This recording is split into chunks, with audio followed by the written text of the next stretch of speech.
Student अच्छे से समझिएगा, कोटा विद्रोह है। और कोटा विद्रोह मैंने आपको बता दिया बेसिक बातें कि राजा कौन था, विद्रोह करता कौन थे, ये चीजें बेसिकली हमें पता होनी ही चाहिए। राजस्थान में 1857 के क्रांति की विप्लवकारी की बात करें तो सबसे विप्लवकारी घटनाएं कहाँ घटित हुई? कोटा में। और एक अभी हमने जस्ट पीछे पढ़ा है आहुआ। समझ पा रहे हो ना? अब सुनो, कोटा विद्रोह को अच्छे से समझते या क्या हुआ क्या नहीं हुआ। तो सबसे पहले यहां देखो, राजा कौन है और पॉलिटिकल एजेंट कौन है। अब समझना अच्छे से, पहले हम रफली समझ लेते हैं। राम सिंह जो थे, कोटा के राजा राम सिंह द्वितीय जो थे, ये अंग्रेजों के प्रति वफादार थे। क्या थे? वफादार थे, मतलब अंग्रेजों के हितों की बातें किया करते थे। तो आप मुझे बताओ, जिस रियासत का राजा अंग्रेजों के प्रति वफादार रहेगा, क्या वहां की जनता खुश रह पाएगी क्या? क्योंकि वहां की जनता पर दोहरा अत्याचार होगा, एक रियासत द्वारा भी और एक अंग्रेजों द्वारा भी। तो सुनो और समझो, राम सिंह के वकील जो थे, क्या वकील जो थे वो थे जयदयाल। कौन थे? जो हमने पीछे बेसिक सामान्य जानकारी में लिखा है। अब जयदयाल को वकील के पद से हटा दिया गया। किसके पद से? वकील के पद से हटा दिया गया, क्योंकि जयदयाल को कुछ क्रांतिकारी घटनाओं में लिप्त पाया गया। तो जयदयाल को वकील के पद से हटा दिया। किसने हटाया? और अपना नया वकील जो बनाया वो बनाया नंद किशोर को। बताओ किसको बनाया? अब बताओ, जयदयाल में क्रांतिकारी भाव थे कि नहीं थे? जयदयाल को वकील के पद से हटा दिया गया, तो जयदयाल ही, कौन सा दयाल? जयदयाल ही योजना बनाएगा। क्या बनाएगा? योजना बनाएगा कि 1857 का विद्रोह पूरे भारत में हो रहा है, हमें भी कोटा के अंदर विद्रोह करके यहाँ की जनता को न्याय दिलाना चाहिए और अत्याचारों से बचाना चाहिए। अब ये कौन तय कर रहा है, पहले तो ये बताओ। तो जयदयाल ने सोचा कि इस विद्रोह में मुझे साथ लेना चाहिए अपने मित्र और रिशालदार मेहराब खां का। कौन से खां का? तो अब जल्दी से बताओ स्टूडेंट, जयदयाल और जयदयाल के साथ आ रहा है, बताओ कौन? मेहराब खां। और मेहराब खां जो था, ये कोटा स्टेट आर्मी में, कोटा स्टेट आर्मी में, कोटा की राजकीय सेना में कौन से पद पर था? अब सबसे पहले समझते ये रिशालदार होता क्या है। रिशालदार को तो छोड़ दो, पहले रिशाल समझो। क्या? रिशाल एक विभाग का नाम है, और उस विभाग में अस्त्र शस्त्र तोपे बारूद और बंदूकें पड़ी रहती थी। तो उस जगह को, उस विभाग को कहा जाता था रिशाल। क्या कहा जाता था? और रिशाल का मुखिया कहलाता था रिशालदार। कौन सा दार?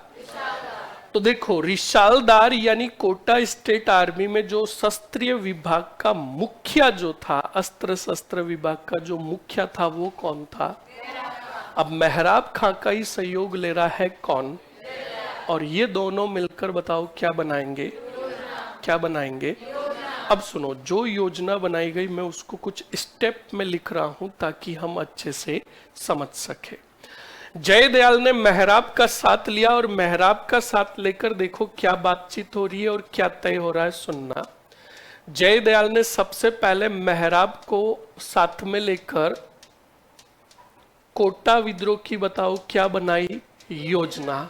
अब योजना के तहत देखो क्या हुआ और क्या नहीं हुआ, उसको मैं स्टेप में लिख रहा हूं। स्टेप फर्स्ट, जयदयाल कहता है मेहराब को कि मेहराब, कंटिजमेंट जो है, कॉन्सीमेंट, कंटिजमेंट का मतलब होता है सैन्य टुकड़ी। कौन सी टुकड़ी? कहा कि कोटा के अंदर अंग्रेजों की जो सैन्य टुकड़ी है, उस सैन्य टुकड़ी में, उस कंटिजमेंट में अधिकांश सैनिक जो है वो कौन से सैनिक है? बोलो। अरे रिपीट करो भाई, तभी समझ में आएगा। कौन से सैनिक? अब ये बातें कौन बता रहा है? किसको बता रहा है? तो बिल्कुल मेहराब खाने का बिल्कुल अंग्रेजों की सैन्य टुकड़ी में जो ज्यादातर सैनिक जो है वो कौन से है? कहा इसी जयदयाल ने, कहा इसी कंटीजमेंट में मैं एक जाली पत्र जारी करूंगा। कौन सा पत्र? कौन सा पत्र? मतलब एक पत्र फेंक दूंगा जिसमें लिखी बात जब पढ़ेंगे कौन से सैनिक? भारतीय सैनिक, तो भारतीय सैनिक अंग्रेजों के साथ काम करने से क्या कर देंगे? क्या कर देंगे? क्या कर देंगे? अब तो देखो यहां पर स्टेप 3 में लिख रहा हूं, जाली पत्र बताओ कंटीजमेंट में क्या होगा? जारी होगा। और जारी होगा तो पत्र में लिखी बात से भारतीय सैनिक, कौन से सैनिक? सैनिक काम करने से क्या कर देंगे? मना कर देंगे। तो ये मैं स्टेप दे रहा हूं ताकि आपको अच्छे से समझ में आ जाए। तो देखो, कहा जाली पत्र जारी होगा, कहा कंटीजमेंट में। कंटीजमेंट में पत्र जारी होते ही भारतीय सैनिक काम करने से क्या कर देंगे? जो ही भारतीय सैनिक काम करने से मना करेंगे तो स्थिति बिगड़ जाएगी। कॉन्सेमेंट में उस समय तू मुझे रिसाल से क्या उपलब्ध करवा देना? हथियार। क्या उपलब्ध करवा देना? मैं हथियार सहित अपने साथियों को लेकर पहुंच जाऊंगा कहां? और कंटीजमेंट पर क्या कर लूंगा? अधिकार। तू अपने साथियों को लेकर जाना कोटा शहर में, कहा? और तू कोटा शहर में जो भी अंग्रेजों का हितैषी वफादार मिले उन्हें मौत के घाट उतार देना। मैं कंटीजमेंट पर अधिकार करूंगा, तू कोटा शहर को अपने नियंत्रण में ले। बताओ बात समझ में आई? अब बताओ ये कितने जने तय कर रहे हैं? जयदयाल और तो मेहराब ने कहा जयदयाल तुमने जो योजना बनाई बड़ी गजब की बनाई, मैं आपकी योजना से सहमत भी हूं, पर एक शक है, एक डाउट है। तो कहा क्या डाउट है? कि तू जाली पत्र में ऐसा लिखेगा जिसकी वजह से भारतीय सैनिक काम करने से मना कर देंगे। तो जयदयाल ने कहा यार बड़ी गजब की बात है, साला वकील मैं हूं, तू जज का काम कर रहा है, पॉइंट पकड़ रहा है, सही है कि नहीं है?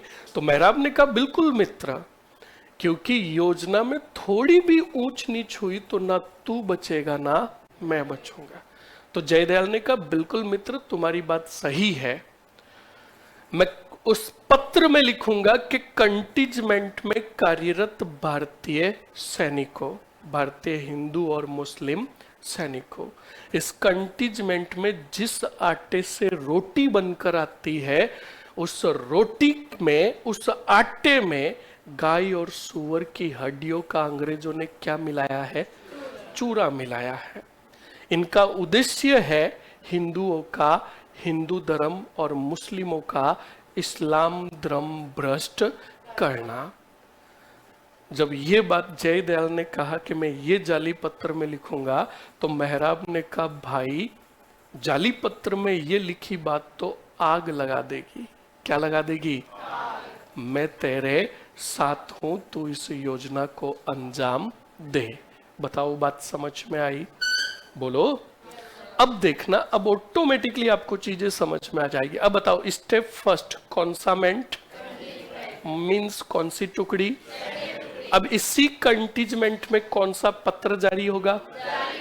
तो देखो स्टेप देने से अच्छे से समझ में आ रहा कि नहीं आ रहा? कौन सा पत्र जारी होगा? जाली पत्र में लिखी बात कंटीजमेंट के कौन से सैनिकों को पता चलेगी? तो बताओ भारतीय सैनिक काम करने से क्या करेंगे? बोलो।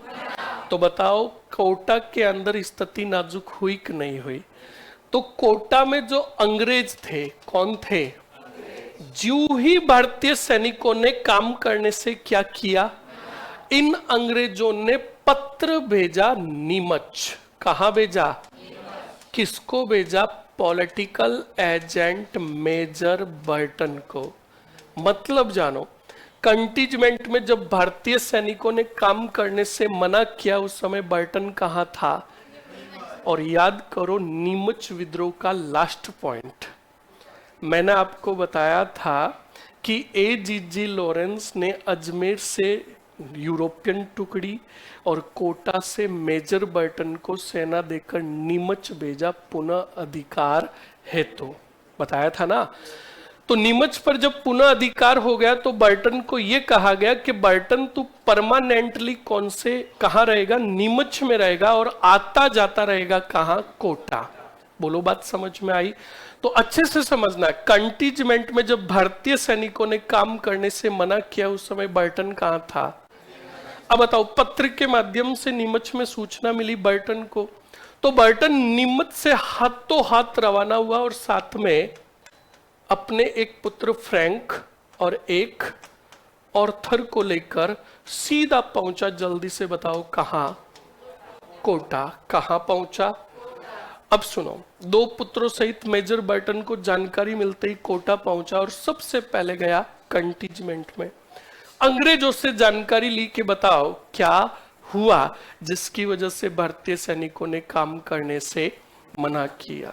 तो अंग्रेजों ने सूचना दी बर्टन को कि साहब बात यह है कि किसी ने हमारे कंटीजमेंट में जाली पत्र जारी कर दिया और यह अफवाह फैला दी कि आटे के अंदर गाय और सूअर की हड्डियों का चूरा मिला हुआ है। इस वजह से भारतीय सैनिकों ने काम करने से मना कर दिया। तो बर्टन ने कहा किसी पर शक है क्या, तो कहा हमें तो शक है।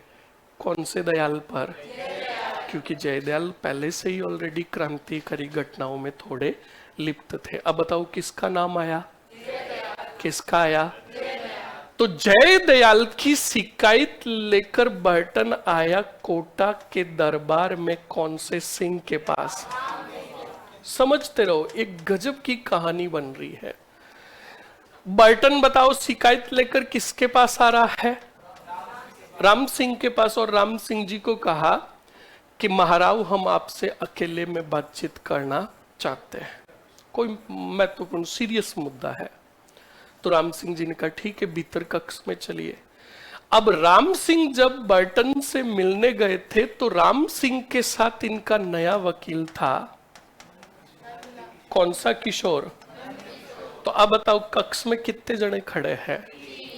तब बर्टन ने कहा राम सिंह जी को कि राव हमें आपसे अकेले में बात करनी है। तब राम सिंह जी ने नंद किशोर को देखकर कहा वापस बर्टन को कि अरे बर्टन साहब आप तनिक भी चिंता मत करो, ये हमारे ही आदमी है, हमारे नए वकील है, जो भी बात है खुलकर बताओ। तो अब बताओ बर्टन शिकायत करेगा कौन से दयाल की और उनके साथियों की, किसको शिकायत करेगा।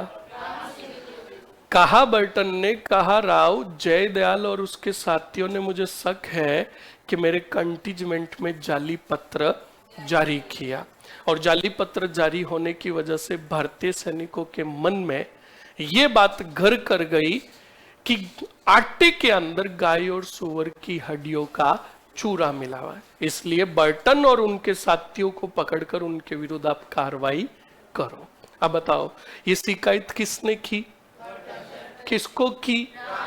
तब राम सिंह ने कहा बर्टन साहब आप तनिक भी चिंता मत करो, जयदयाल और उसके साथियों को पकड़कर हम जल्द से जल्द कार्रवाई करेंगे और कार्रवाई में फांसी की सजा देंगे। कौन सी सजा, कौन सी सजा। अब बताओ बर्टन वापस कोटा के अंदर इसका जो कार्यालय था वहां आ गया। अब बताओ कितने जने सुन रहे थे टोटली, बोलो। एक तो राम सिंह, एक बर्टन और एक, तो ये समझ लो कि जिस प्रकार पुष्पा मूवी के अंदर पुष्पा का हर समय में साथ निभाने वाला और पुष्पा को हर जगह से बचाने वाला एक ही होता, केशव। होता कि नहीं होता उस मूवी में, वो केशव केशव हर जगह वही बेटा कहानी में ट्विस्ट लाकर बचा देता है। जैसे वो बांध का पानी चालू करवाना, पानी रुकवाना, वापस किसी को पैसे देकर अपनी तरफ मिलवाना। तो ये समझ लो कोटा विद्रोह में क्रांतिकारियों के लिए केशव का जो काम करेगा और कोटा विद्रोह में जो गेम चेंजर का काम करेगा वो कौन करेगा। जब नंद किशोर ने बर्टन द्वारा की गई शिकायत को सुना तो नंद किशोर ने भीतर ही भीतर सोचा, वो भी वकील, मैं भी वकील, आज वो मारा जा रहा है तो कल मैं भी मारा जाऊंगा। बोलो बात समझ में आई? गोपनीय रूप से नंद किशोर ने क्रांतिकारियों को सूचना दे दी। क्या दे दी? अब मैं इसको सिंपल भाषा में समझाता हूं। नंद किशोर ने सूचना दी किसको? का मित्र आज दरबार में आया था कौन? और बर्टन ने तुम्हारी शिकायत की है किसको? और राम सिंह को शिकायत की तो राम सिंह ने कहा आप तनिक भी चिंता मत करो, जयदयाल और उसके साथियों को पकड़कर सख्त से सख्त कार्रवाई की जाएगी और फांसी तक दे देंगे। इसलिए मित्र, तुम और तुम्हारे मित्रों का यह रुकना सही नहीं है, इसलिए आप कोटा छोड़कर चले जाओ। जब ये सूचना मिली कौन से दयाल को? ये समझ लो आज की भाषा में कि बन गया जयदयाल पुष्पा मूवी का पुष्पराज, का झुकेगा नहीं, अब तो विद्रोही होगा। तो जब ये सूचना जयदयाल को मिली तो जयदयाल ने बताओ संदेश किसको भेजा? मेहराब खां को संदेश भेजा कि मित्र सुबह की किरण के साथ हम क्या करेंगे? विद्रोह। क्या करेंगे? विद्रोह करेंगे, और अगर अब देरी की तो हम बचेंगे नहीं। तो अगले ही दिन देखो, सुबह जब हुई तो तारीख थी कितनी अक्टूबर?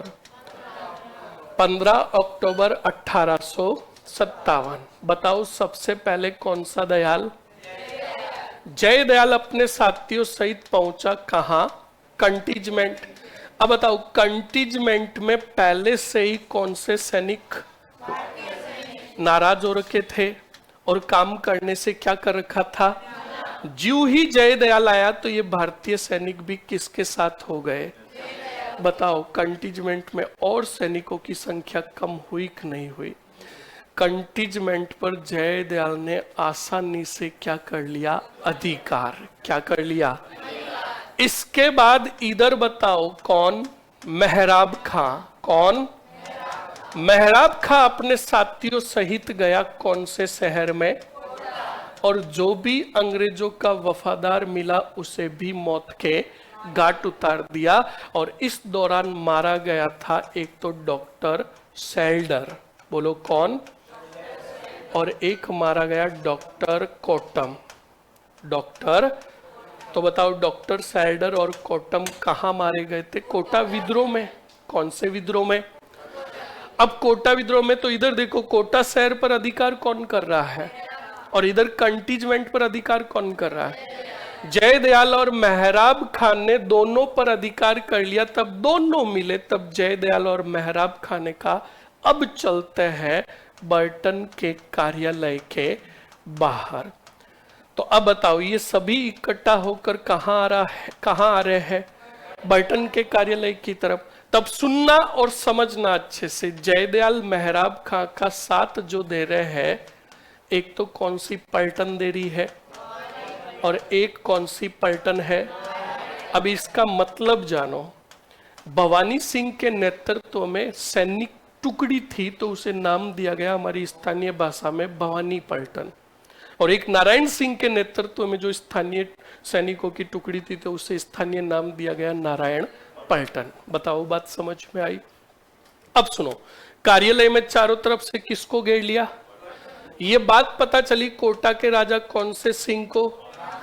राम सिंह को पता चला कि क्रांतिकारियों ने विद्रोह कर दिया और विद्रोह करके कंटीजमेंट भी लूट गई और कोटा शहर पर भी लगभग उनका क्या हो गया? अधिकार हो गया। तो फिर भी राम सिंह ने बर्टन की मदद हेतु एक सहयोगी के रूप में देवी सिंह को भेजा। कौन से सिंह को? पर ये देवी सिंह भी क्या रहा? नाकाम रहा। क्या रहा? इधर स्टूडेंट भवानी सिंह और नारायण सिंह कौन से कार्यालय में घुस गए? बर्टन के कार्यालय में घुस गए, और बर्टन के कार्यालय में घुसकर बर्टन के दो पुत्र फ्रैंक और ऑर्थर को मौत के घाट उतारा और बर्टन का सिर धड़ से अलग किया और सिर धड़ से अलग करके मुख्यालय कार्यालय के बाहर लेकर आए। जू ही बार लेकर आए तो बताओ नारायण पलटन और भवानी पलटन के सैनिक खुश होंगे कि नहीं होंगे? भयंकर खुश हुए। बर्टन का सिर एक भाले में डाला गया और भाले में डालकर संपूर्ण कोटा शहर में घुमाया गया और एक संदेश पहुंचाया गया कि जो भी आम जनता पर अत्याचार करेगा उसका हाल बर्टन जैसा होगा। बताओ बात समझ में आई? अब बताओ इस संदेश से कोटा की आम जनता में क्रांतिकारी भाव जागृत होंगे कि नहीं होंगे? बिल्कुल कोटा की आम जनता भी घरों से बाहर निकली और भाग लिया। तो अगर आपको पूछ ले 1857 की क्रांति का एकमात्र विद्रोह जहां जन सहयोग प्राप्त हुआ या उसकी जनता ने भी भाग लिया, कौन सा विद्रोह? बोलो, बताओ बात समझ में आई? तो इस देखो विद्रोह में मारे गए दो तो सर्जन, एक डॉक्टर सैल्डर, एक डॉक्टर कॉटम, एक मारा गया पॉलिटिकल एजेंट मेजर और एक इसका पुत्र फ्रैंक और एक ऑर्थर। बताओ बात समझ में आई? अरे बोलो। अब सुनो, इन्हें मारकर फिर पूरी यही सेना पहुंची कोटा दुर्ग के बाहर और चारों तरफ से घेर लिया कौन से सिंह को? अब बताओ दुविधा में कौन है? कौन है?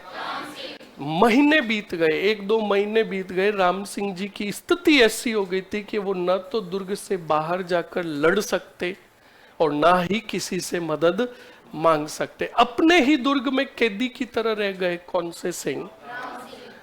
उस दरमियान राम सिंह ने एक पुजारी के माध्यम से, किसके माध्यम से? पुजारी के माध्यम से सोचा कि हम क्रांतिकारियों के साथ क्या कर लेते हैं, समझौता संधि कर लेते हैं। तो सुनो, ये नाम अच्छे से याद रखना। पहले बताओ राजा कौन है? दुर्ग के बाहर खड़े कौन है? क्रांतिकारी। कौन खड़े हैं? अब क्रांतिकारियों के साथ समझौते का प्रयास कौन से सिंह कर रहे हैं? तो मीडिएटर कौन है? पुजारी। कौन है? तो सवाल यही तो बनेगा, चीजें हमेशा पढ़ा करो। राम सिंह, कोटा के राजा राम सिंह ने विद्रोह के दौरान क्रांतिकारियों के साथ समझौते का प्रयास किसके माध्यम से किया? तो अच्छे से देखो, जिस पुजारी के माध्यम से समझौते का प्रयास किया उसका नाम था महंत कन्हैया लाल। कौन सा लाल? कन्हैया लाल गोसाई या फिर गोस्वामी। बोलो बात समझ में आई? अब इस महंत कन्हैया लाल गोस्वामी ने बातचीत की कौन से कार्यों के साथ? और कहा जाता कितने दिनों तक युद्ध रुका के रखा? 15 दिनों तक, क्योंकि समझौते की बात चल रही थी, पर यह समझौता हुआ नहीं। बताओ बात समझ में आई? इसके बाद परेशान होकर राम सिंह ने एक पत्र लिखा मेवाड़ के राणा स्वरूप सिंह को। कौन से सिंह को? स्वरूप सिंह को पत्र लिखा। राम सिंह जी ने कहा स्वरूप सिंह जी, मुझे किसी और से तो उम्मीद नहीं है, आपसे उम्मीद है। आपसे उम्मीद है कि जल्द से जल्द आप सेना लेकर कहां पहुंचो? कोटा। मुझे छोड़ो, मेरे परिवार को बचाकर, मेरे जनाना कक्ष में जो रानियां हैं उन्हें बचाकर और मेरे पुत्रों को बचाकर कोटा से आप ले जाओ। अब बताओ, विनती कर रहे हैं, मदद मांग रहे राम सिंह किससे? और स्वरूप सिंह को पूरा कोटा वर्णन के बारे में लिखा कि फलाना मारा गया, भोगना उसका काट दिया, तोप के आगे रखकर उड़ा दिया। तो ये पूरी बातें पढ़ी कौन से सिंह ने? तो स्वरूप सिंह जी ने कहा बाड़ो, इस पत्र को तुड़ी लगाओ, हम कहीं पर जाने वाले, वहां तो भोगने काटे, भोगने का मतलब सिर काट कर तोप के आगे रखकर उड़ा रहे हैं, हम ऐसी जगह पर। सीधी बात, मदद मांगी थी पर स्वरूप सिंह गए। बताओ बात समझ में आई? एक पत्र राम सिंह जी ने लिखा अपने समधी को। समधी का मतलब समझते हो ना? अब घनाइता को। और घनाइत जो थे वो करौली के राजा कौन से पाल थे? मदन पाल थे। मदन पाल को पत्र लिखकर बातें बताई तो मदन पाल गया एजीजी लॉरेंस के पास और एजीजी लॉरेंस भी ये सोच रहा था कि अगर बर्टन मारा गया है तो किसकी वजह से मारा गया है। इसलिए लॉरेंस ने कोटा के विरुद्ध कोई ध्यान ही नहीं दिया। जब मदन पाल ने वास्तविकता बताई लॉरेंस को कि नहीं, बर्टन जो मारा गया है वो राम सिंह की वजह से नहीं मारा गया, तब लॉरेंस को जब वास्तविकता पता चली मदन पाल के माध्यम से, तब लॉरेंस ने कोटा पर वापस अधिकार है तो विशाल सेना देकर भेजा जनरल रॉबर्ट्स को। किसको? तब करौली के मदन पाल ने कहा राम सिंह को रिहा करवाने और अंग्रेजों की मदद है तो मैं भी अपने कितने सैनिक भेज रहा हूं। तो सवाल पूछ ले, कोटा विद्रोह के दौरान राम सिंह को रिहा करवाने हेतु अंग्रेजों की सैनिक सहायता किस रियासत के राजा ने की? बोलो। अब बताओ जनरल रॉबर्ट्स किधर आएगा? कोटा। और इस कोटा पर क्रांतिकारियों का अधिकार कितने माह तक रहा? 5.5 माह तक। कितने? अब जनरल रॉबर्ट्स कोटा पहुंचा, क्रांतिकारियों से लड़ा और तारीख थी 30 मार्च। कितनी? 30 मार्च 1858। जनरल रॉबर्ट्स का पुनः अधिकार हो गया कौन से शहर पर? रिहा करवाया गया किसको? राम सिंह को। और फिर अंग्रेजों ने 2 निर्णय लिए। कितने? क्या आज अगर बर्टन नहीं है तो हम इसका जिम्मेदार मानते हैं राम सिंह को, इसलिए राम सिंह के तोपों की सलामी में हम कमी करते हैं, 17 से घटाकर 13 करते हैं। और अंग्रेजों की मदद की है करौली के मदन पाल ने, इसलिए हम इनके तोपों की सलामी में वर्दी करते हैं, 13 से बढ़ाकर कितनी करते हैं? 17। और मदन पाल को GCSI का टैग देते हैं। GCSI, grand commanding star of India का खिताब देते हैं। बताओ बात समझ में आई? बोलो। अब क्वेश्चन सुनो अच्छे से, दूसरे विद्रोह की बजाय कुछ यूनिक पॉइंट। पहला पॉइंट, अगर सवाल पूछे एकमात्र 1857 का राजस्थान का विद्रोह जो योजनाबद्ध तरीके से किया गया, बताओ। नसीराबाद पड़ा, नीमच पड़ा, वहां ऑन द स्पॉट विद्रोह हुआ। और यहां देखो विद्रोह करने से पहले क्या बनाई गई? तो योजनाबद्ध तरीके से विद्रोह कहां हुआ? वापस दूसरा सवाल सुनो, 1857 की क्रांति का वह विद्रोह जहां क्रांतिकारियों ने 5.5 माह या लगभग 6 महीने तक स्थानीय शासन किया। बोलो। कोटा विद्रोह। और किस राजा को 5.5 या 6 महीने तक कैद करके रखा? बहुत बढ़िया। 1857 के क्रांति की सबसे विप्लवकारी घटना कहां घटित हुई? बोलो। बहुत बढ़िया, जल्दी से बताओ। कोटा के राजा राम सिंह ने क्रांतिकारियों के साथ समझौते का प्रयास किसके माध्यम से किया था? गोली मारो, कन्हैयालाल। किससे? बताओ बात समझ में आई? विद्रोहकर्ता कितने थे? पहला, दूसरा, रिशालदार के पद पर कार्यरत कौन था? वकील कौन था? नया वकील किसे बनाया? पॉलिटिकल एजेंट कौन था? बोलो। मेजर बर्टन कितने पुत्रों सहित मारा गया? बहुत बढ़िया, जल्दी से बताओ। 2 कितने सर्जन मारे गए थे? करौली का कौन सा राजा था? अब बताओ, जितने भी पॉइंट थे वो हमने रिवाइज भी किए और अच्छे से याद हुए कि नहीं हुए? तो एग्जाम की दृष्टि से कोटा विद्रोह महत्वपूर्ण है, तो इसका हमें अच्छे से हर पॉइंट याद होना चाहिए। बताओ समझ में आया? ओके।